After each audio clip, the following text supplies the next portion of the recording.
시청자 여러분 안녕하십니까? 시민의 눈높이에서 질문하고 현장의 목소리를 생생하게 전하는 뉴스 프리즘. 지금 바로 시작합니다.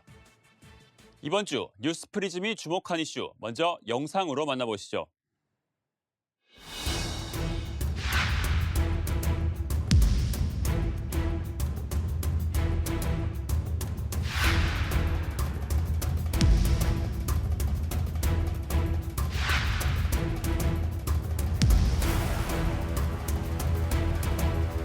그 나라에서 가장 맞는 방식을 취사 선택하는 게 그게 현명한 방법이라고 생각을 합니다. 할 건가 말 건가 그거 자체만을 놓고 단순화시켜서 채택 여부를 논하는 것은 아무런 실익이 없다고 생각합니다.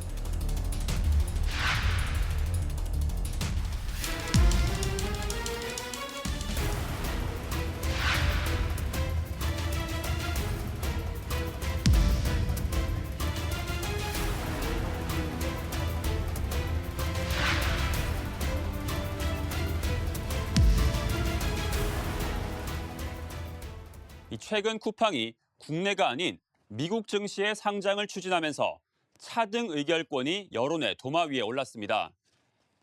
이 통상은 이 주식 하나에 의결권 하나가 부여되는데 이 차등 의결권은 대주주의 주식에 대해선 보통 주보다 많은 의결권을 주는 겁니다. 이 쿠팡이 미국행을 택한 이유가 바로 이 차등 의결권이 국내에는 없어서란 분석이 나왔는데요. 이 내용은 소재영 기자가 전해드립니다. 상법 369조는 주식 한 개당 의결권 하나를 규정하고 있습니다. 하지만 최근 쿠팡의 미국 상장 추진을 계기로 주식 한 개당 여러 의결권을 갖는 복수 의결권에 대한 논의가 본격화하고 있습니다. 차등 의결권은 포이즌필이나 황금 낙하산처럼 대주주의 경영권을 보호해주기 위한 장치 가운데 하나입니다. 경영권 방어 측면에서 창업자들이 어떤 혁신적인 벤처 기술을 갖고 경영할 수 있게끔 어떤 보장할 수 있는 그런 제도라고 볼 수 있습니다. 차등 의결권을 갖는 주식은 일반 주식보다 더 많은 의결권을 행사할 수 있습니다. 실제 쿠팡의 미국 뉴욕 증시 상장이 현실화하면 김범석 의장의 경우 한 주당 29배에 달하는 의결권을 갖게 될 전망입니다. 지분율은 2%에 불과하지만 의결권은 58%에 달하게 되는 겁니다. 특히 중소기업과 스타트업 업계에서는 차등 의결권 도입이 절실하다고 입을 모읍니다. 그 외부 자금을 통해서 기업이 기술 개발도 하고 필요 인력도 조달할 수가 있는데 그러다 보면 그 주식 그 보유 비중이 줄어들 수밖에 없는 상황이고 회사는 키워놨는데 경영권은 뺏기는 거예요.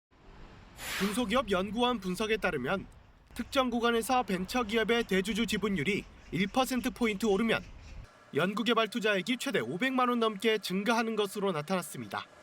제한적이기는 하지만 차등 의결권 도입이 벤처기업의 투자를 촉진할 수도 있다는 겁니다. 다른 나라는 어떨까?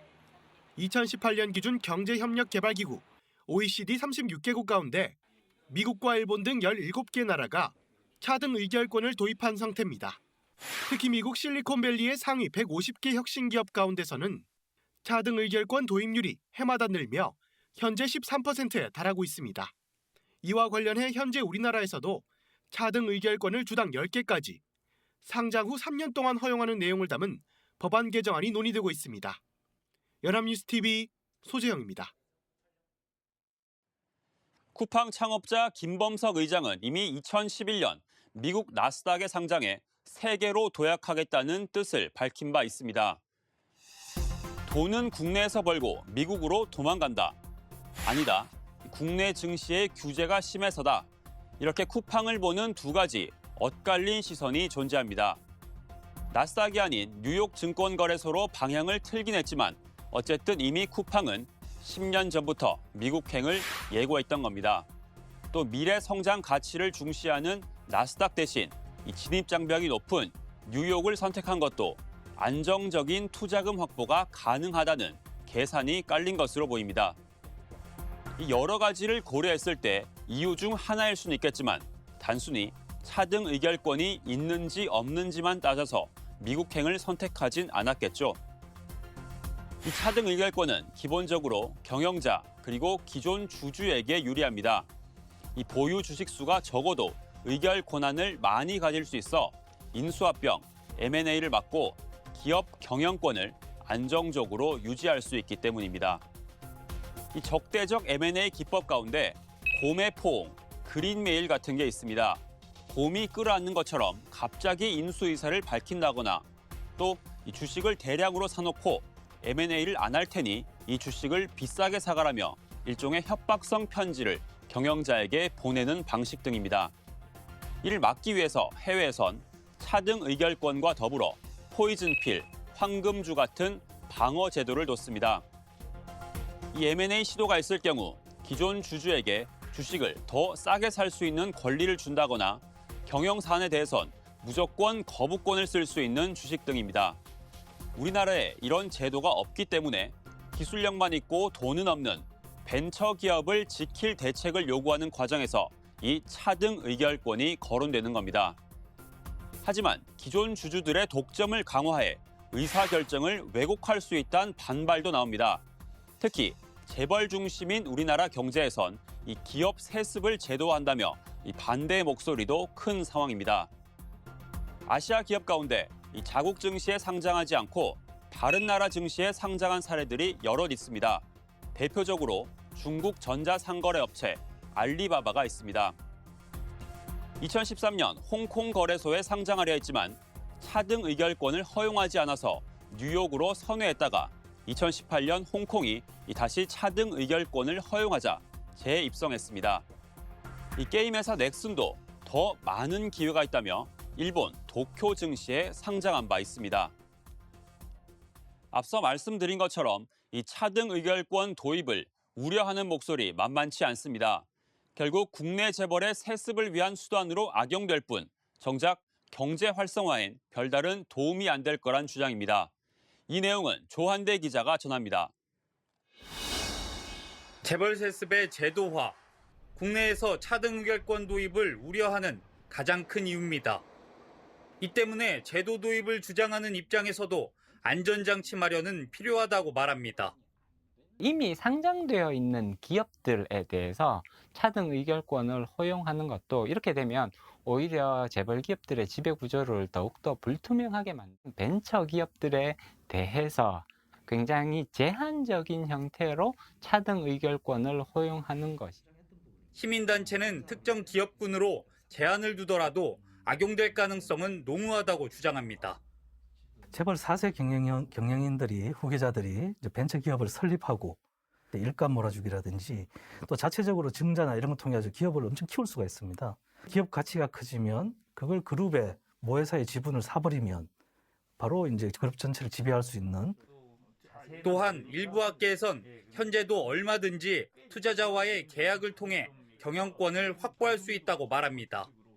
비상장일 땐 투자자가 많지도 않죠. 그렇기 때문에 투자자 간의 사적 계약을 통해서 차등 의결권 같은 구조를 충분히 만들 수 있어요. 되레 차등 의결권을 도입하면 투자자의 투자 욕구를 떨어뜨려 산업의 자생적인 발전에 걸림돌이 될 수 있다고 주장합니다. 모태펀드는 이래서 정부 돈이라서 투자를 할 수밖에 없다. 그러면은 뒤에 가서 계약을 하자고 하겠죠. 뭐라? 수익률을 보장하라고 할 거예요. 은행이 되는 거예요. 전당포 금융이에요. 그게 바로.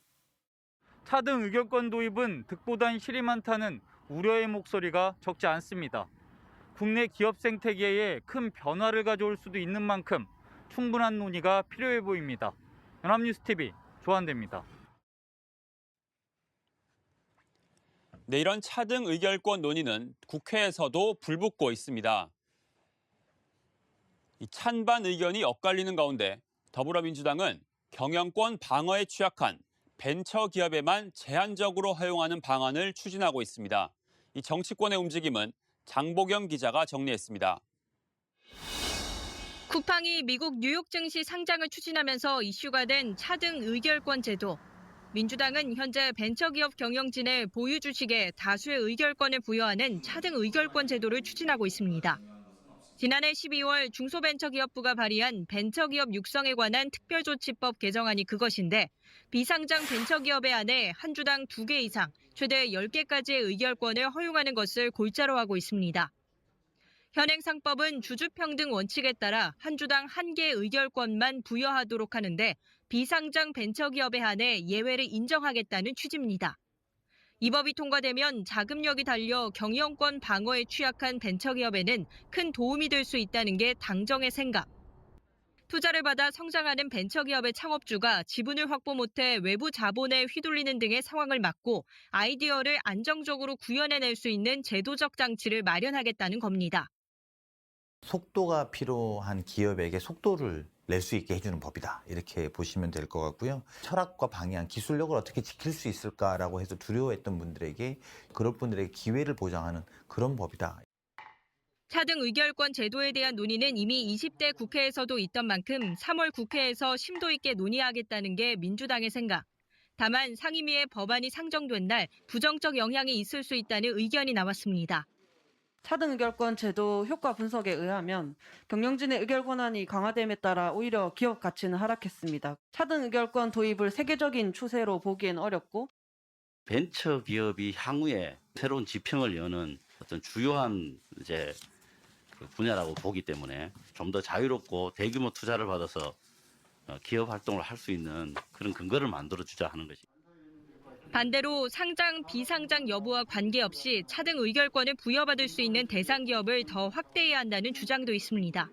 특히 상장 후 3년이 지나면 한 개의 의결권만 갖는 보통주로 전환된다는 개정안의 내용 등을 감안하면 지금의 정부안은 실효성이 적다는 지적입니다.